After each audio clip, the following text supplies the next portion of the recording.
So my health story and food story ironically started around the same time. Back when I was 22, I was diagnosed with Hashimoto's, which is an autoimmune disease that affects the thyroid gland. And around the same time, I started a food blog kind of on the side of my corporate job. And it was way back in 2008. So the blogosphere was still a relatively new and sparse field at the time. And yeah, it had a fun niche and ended up getting picked up for my first cookbook. So I quit my day job and began becoming kind of a food gal of many trades and catering, private chefing, eventually teaching cooking classes in New York. And yeah, just kind of making my way in the gig economy and the food space. And it was all going really well, except for the fact that my body was slowly unraveling. Because despite getting some sort of diagnosis, I did not heed it at all. I was told basically I just needed to be on medication for the rest of my life. And I wasn't actually feeling that bad at the time. So I was just like, oh, you know what? I'm just going to do me and just pretend this conversation never happened. So yeah, eventually my health caught up with me, and that's when my work profoundly changed to, have to reinterpret my cooking into food as medicine and give up some of my favorite food groups like gluten. And eventually, on my site Feed Me Phoebe, I started to really write about the struggles of trying to heal an autoimmune disease when you're young and living in the real world on a limited salary and with limited time, and while still maintaining a social life. And that kind of became the basis for my next book, The Wellness Project.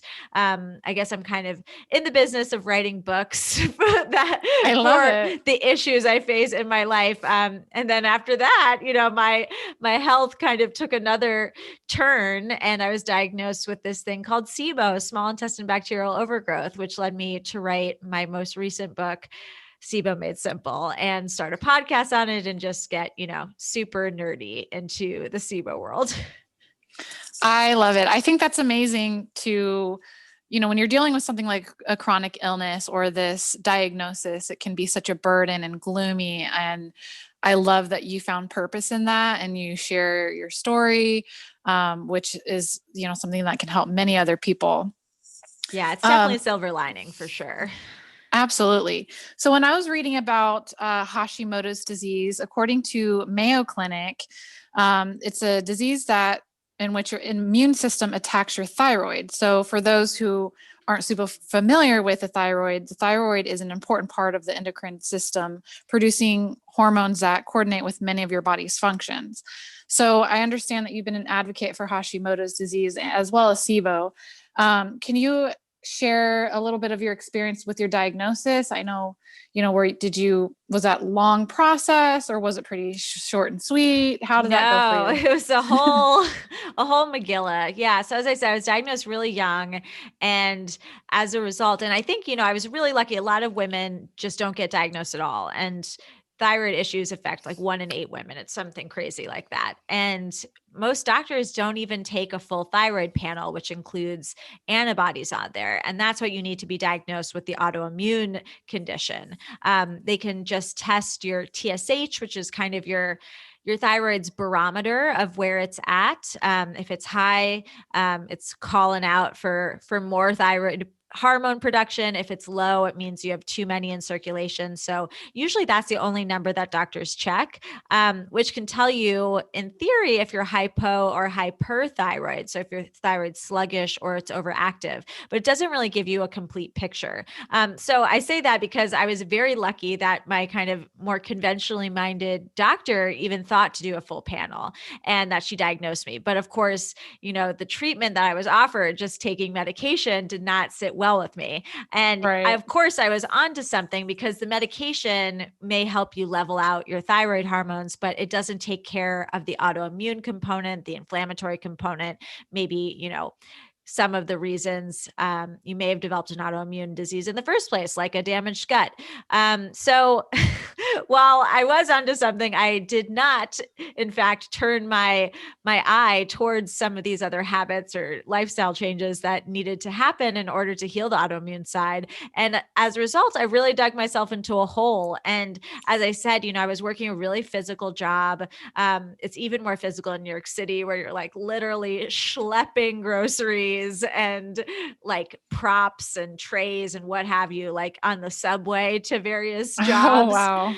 So I really just like dug myself into this horrible hole, and I had the worst gut symptoms. I was basically keeled over in the fetal position every time I ate, which was an occupational hazard. And my fatigue was just raging, but I had insomnia at night. I was like waking up with night sweats, and I had to stop running because I would get a horrible cramp like within half a block. And honestly, it was the physical ramifications that really got me to take notice and change. And it was just my skin was a mess. I had this recurrent rash called perioral dermatitis, which is a really beautiful, like pixelated thing that comes around your nose and mouth. And that was just debilitating to me from a self-esteem standpoint. And I always Wow. say, like, you can ignore the internal stuff, but vanity sometimes is the biggest motivator. And it was for me. And so I finally got my butt into a new holistic doctor's office, and he made me do an elimination diet and tested for food sensitivities and all these other potential overlapping autoimmune conditions. And ironically, it was like a few weeks before my first cookbook came out, and I could like no longer eat any of the things in it. Um, Wow. but yeah, that kind of like catalyzed this new chapter of like the holistic side. And I kind of felt equally, well, I certainly felt more overwhelmed because I wasn't really given much of a to-do list before at all. But the pendulum definitely swung from like denial to like obsession. And I knew like kind of getting bogged down in the minutia wasn't healthy either. And that's when I kind of just had to take a step back, and I decided to take a page, like literally out of Gretchen Rubin's book, The Happiness Project, and to design kind of a year-long project of my own where I would kind of tackle each one of my wellness problem areas one change at a time. And it was incredible. It made, a really big feat of like trying to fix your sleep and your hydration, your eating and your exercise and your stress, like, the list goes on, into actually something that was manageable and that allowed me to like really decide what was worth my time, money, and energy. So I did eventually go on medication. But again, that was only a small piece of the puzzle, and it did help me. I think I was wrong to be, to ignore that as a crutch at the beginning, but ultimately it did lead me to, all of these discoveries later in life. Yeah. And I think it's of course it's okay to take medication, but one of the things I'm always saying is you have to give yourself a fighting chance. So if you're going to take the medication or not, either way, you still should try to give your body the opportunity, by putting good nutrients in your Yeah. body versus things that are going to weigh you down. So I really want to talk about your book, Sibo Made Simple. Before we get into that, could you explain to everyone who's listening what is Sibo? Because I've heard it a million times, and I know it has to do with the gut, but I love how your book kind of breaks it down into like the complicated but like scientific way to like the easiest way. So in a Great. nutshell, what's SIBO? Okay. So small intestine bacterial overgrowth is essentially, it's not a disease, first and foremost. I think that's the best thing to clarify. It's really a symptom that your digestive system has had a few things go off the rails. So we all know, hopefully by now, that we are reliant on our bacterial ecosystem in our gut to, both metabolize nutrients, balance our hormones. I mean, they have so many different roles, and a damaged microbiome has been associated with, a whole host of different conditions and diseases. But I think what people don't really know, and what I certainly didn't really realize when I was doing all this gut research for my last book, was that we're really just talking about the large intestine, the colon. Every organ has its own like unique microbiome, but the small intestine doesn't have much bacteria at all. There's really no role for it there. It's where you absorb your own nutrients. So when there are other critters at the table, they are competing for those food resources. And when they eat your food, they release gas. And that's all well and good. We've all like eaten a bean burrito and like been a little bit gassy. But when they're eating it so far up in your intestinal canal, the gas just gets trapped and it can lead to really uncomfortable IBS symptoms. Really just like Yes. obvious distension that almost looks like you're like 3 months pregnant. And one of my weird symptoms was burping. And it makes sense because, you're so far from the exit ramp, and the gas is just trying to find any way Wow. out it can. So, a lot of the SIBO symptoms are, IBS symptoms, but then because, your small intestine doesn't have any built-in protections for something that is other to yourself, the immune system gets involved and, due to storm that can cause leaky gut and damage to your tight junctions, which then can lead to systemic inflammation. And then you kind of get the whole list of symptoms that are in the autoimmune spectrum. So, food sensitivities, it could be joint pain, brain fog, a lot of weight loss or weight gain, depending on what types of bugs you have overgrowing. But yeah, essentially it's an issue of location, not type. It's not an imbalance of good versus bad bacteria, which is something that we talk a lot about with the large intestine, but they're just in the wrong place. So is this something you get a diagnosis for? Is this something you kind of figure out on your own? Like, can you get you can't see this in a colonoscopy, can you? No, that's very, a lot of people think you can, but you can't. That's just the large intestine. And even in endoscopy, you would really have to like culture the juices, which is very hard to do. So the best way that they test, and it's less invasive, which is nice, is it's just a breath test. And it's very cool. It kind of feels like a mad scientist experiment, but you prepare for about 24 hours eating a very minimal diet, to give, time for the tract to empty. And then you drink a sugar solution in the morning and breathe into vials every 15 to 20 minutes. And essentially they're just tracking that sugar solution moving through your body. And if there are certain types of gases in your breath, that's an indication that there are bacteria, because those are really the only things that could produce certain gases like hydrogen and methane. So they're seeing where there are various gases along the path. And if you see a spike too early on, that's an indication that there are populations too far up the intestinal tract. And then the best case scenario or the best practice is to do a test that is a little bit longer. So about 3 hours. So you can check to see, what your levels are once it does in theory make it to the large intestine, because then you do want to see some sort of jump to where there will naturally be a lot of bacterial activity happening.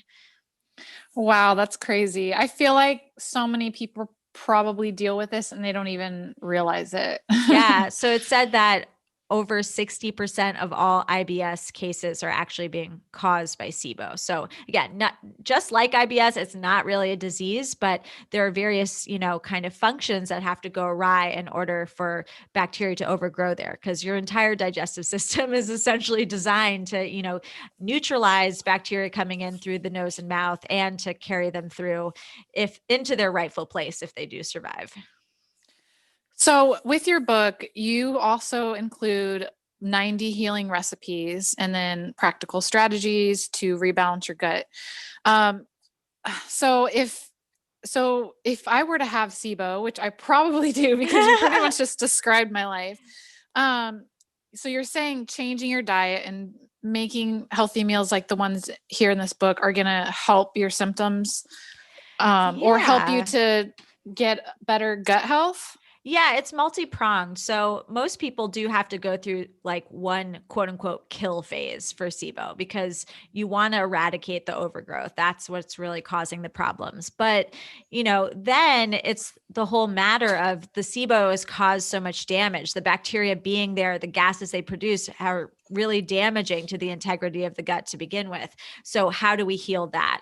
And of course, the most important part of treatment is uncovering why you got SIBO in the first place, because that's when things get chronic, when you don't, if you're getting SIBO because you have low stomach acid and you continue to have low stomach acid, you may get SIBO again. If it's because of, a motility issue, so your street sweeper mechanism in your small intestine, something called the migrating motor complex, isn't working anymore, then, of course, you're going to clear the bacteria, but then get another overgrowth.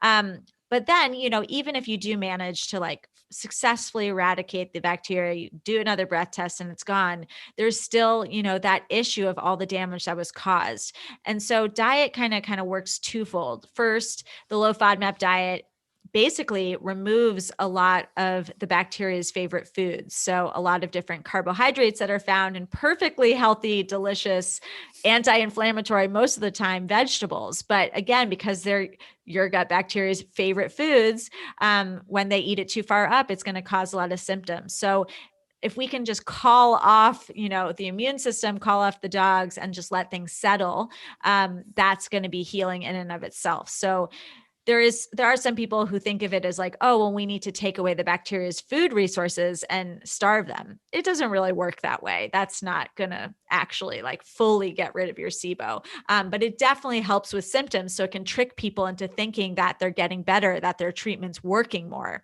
And that's not usually the case. But what it does do is it begins this kind of healing process. And so the recipes in the book, I tried to pack in as much kind of anti-inflammatory healing into them as possible. And you'll see there's a lot of vegetables in there. They're low FODMAP, but a lot of people on a SIBO diet become afraid of vegetables to begin with. And, especially, if you've got a damaged gut, sometimes it can be hard to like deal with a big plate of raw woody kale. And that's going to be aspirational for a lot of people. But in the book, there's a lot of like pureed dishes, a lot of really good healing pureed soups, and lettuce wraps. Yeah, and some raw recipes too, because again, it's all aspirational. But I just wanted you to have a great array of recipes that doesn't feel restrictive at all. I mean, I'm a chef and a recipe developer. I think if most people picked up this cookbook and had no idea that it was supposed to be quote unquote healthy,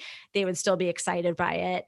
And then, yeah, diversity is the spice of life. So like eventually your goal is always to be eating as diverse a diet as possible to encourage the health of your large intestinal microbiome. So yeah, it kind of takes you through all of these stages, which unfortunately I feel like a lot of IBS books and a lot of SIBO books don't really account for. And it's that gap between like point A of like eradicating the overgrowth and point B of actually, healing your gut for good, that a lot of people falter with and, just need a helping hand.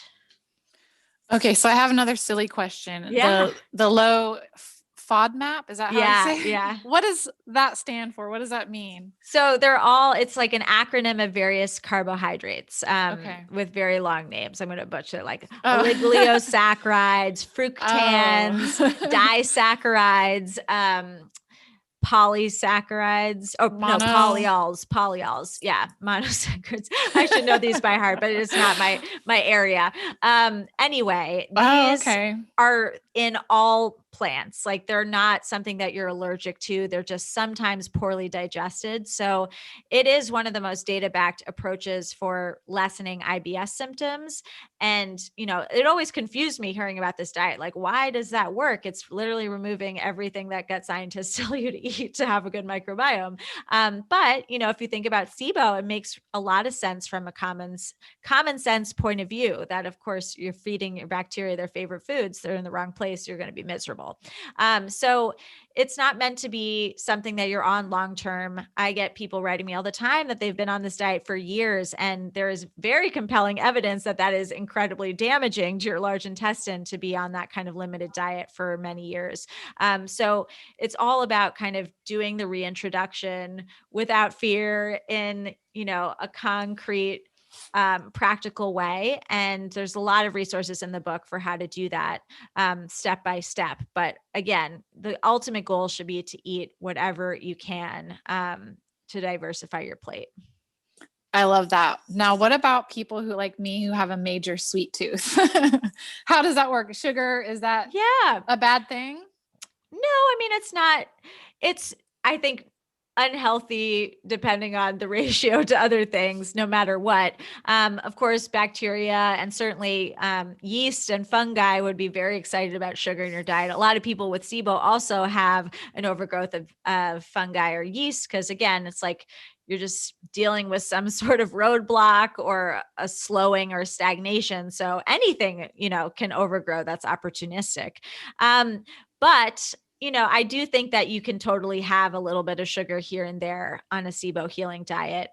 Maybe not a ton, but a bit. And there are these great energy balls, hormone balancing energy bites in the book that have a bit of natural sweetener and a lot of healthy fats that really satisfy your sweet tooth as much as it can. And then I would say, just double down on kind of like the warming root vegetables, like nature's candy, roasted carrots and parsnips, lots of kind of naturally sweet vegetables. Yeah. You have a green immunity smoothie in there too. That looks delicious. That's serious. That's like, not for the sweet tooth people. It's like hardcore veggie smoothie, but there's a berry smoothie in there. Oh, there we go. I just, any kind of smoothie, whether it's like a little bitter or not, I always love it. To me, I just think of it like, yeah. Well, that's great. You'll like it then. Yeah, I can't wait. So your book is so beautiful. There's so many photos. It's really beautifully made. You want to share a little bit about your book to those who are listening? Yeah, sure. So again, the cool thing about the recipes is they're low FODMAP, but they're also allergen free, like some of the big guys. So it's gluten free, dairy free for the most part, soy free for the most part, corn free. And there are tons of dietary restriction labels for issues that kind of overlap with SIBO. So yeast and candida, like I just mentioned, histamine, big issue for a lot of people. So there's low histamine marked, low sulfur that's marked. And then there's kind of paleo specific carbohydrate diet marked there as well, vegetarian, and then sugar-free too, since that's a concern for a lot of people. So I tried to just make it as user-friendly with as much variety as possible, so you can kind of choose your own path. And then there are all these batch cooking menus in the back to help you work through the recipes. So cool. I like that you have the different labels, because I've noticed that histamine really bothers me. Yeah. So that's really cool that, kind of anyone can go through this, or say you have guests coming over, there's going to be something for everyone. Exactly. I love it. So you're a fellow podcaster. I would love to hear more about Sibo Made Simple, the podcast. Yeah. So that was kind of when I was doing my research. I just wanted to interview a lot of the practitioners on the ground. So it was meant to be just a 12 episode podcast of like, you get diagnosed, just listen to this and you'll know everything you need to know. But then it really spun out of control, and I'm on episode 50, but I'm finally shutting it down. Now you've got the book, and that's kind of your roadmap. But it's amazing, how SIBO can be kind of the nexus of all these different conditions, because there are so many conditions and root causes on that list that you can explore. And yeah, it's been a really fun, just like window into various areas of health that I hadn't really explored enough. That is so cool. So I have to ask, what are your plans after this? Oh man, I mean, to sleep. Yeah.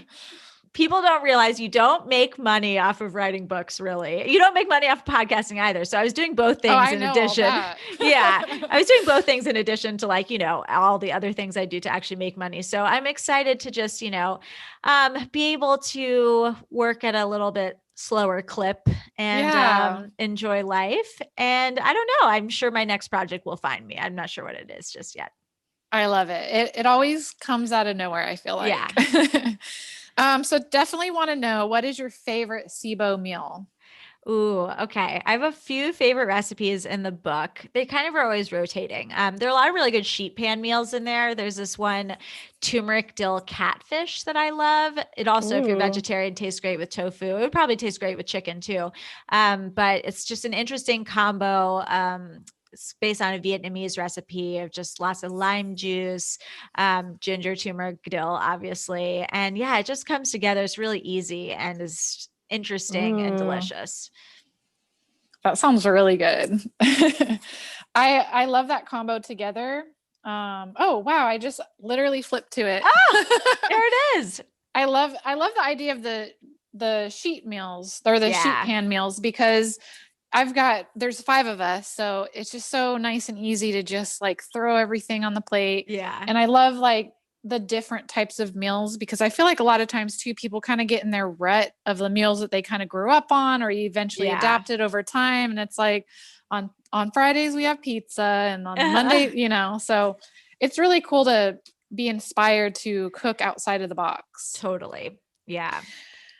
So do you have any last words of wisdom or things that you want to share before we wrap up? Sure. I mean, SIBO and any chronic condition can be really discouraging. And as hard as it is to de-stress while you're dealing with a very stressful medical diagnosis, I just encourage everyone to just think about their headspace and their perspective going through it. Sometimes it can be one step forward, two steps back. It's unfortunately part of the process, but find your silver lining. Mine was certainly learning more about the way my body worked and being able to provide resources for other people. Maybe yours is learning a new recipe, or of course, learning more about, yourself and creating new habits. But yeah, just don't despair and keep on trucking. I love it. Yes, education, advocacy, and awareness is so empowering. So Yes. thank you so much for Thank you. everything. Thanks for Thank having you. me. Yes, have a good one. You too.